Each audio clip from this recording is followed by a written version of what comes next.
నేను చేసేది సంపద సృష్టిస్తా, ఆదాయాన్ని పెంచుతా. ఓకే, చూద్దాం.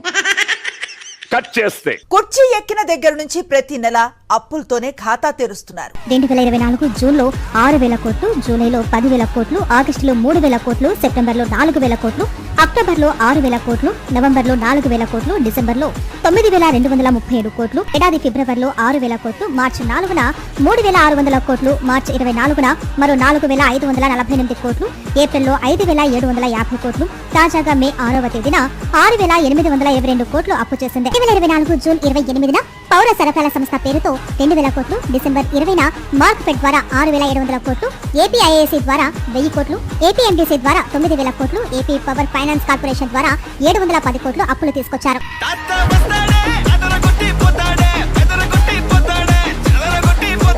అమరావతి కోసం హట్కో నుంచి 11,000 కోట్లు, జర్మనీకి చెందిన KfW సంస్థ నుంచి 5,000 కోట్లు, ప్రపంచ బ్యాంక్, ఏషియన్ డెవలప్మెంట్ బ్యాంకు నుంచి రుణం 15,000 కోట్లు తీసుకుంది ఏపీ ప్రభుత్వం. 161,687 కోట్లను చేసింది చంద్రబాబు ప్రభుత్వం.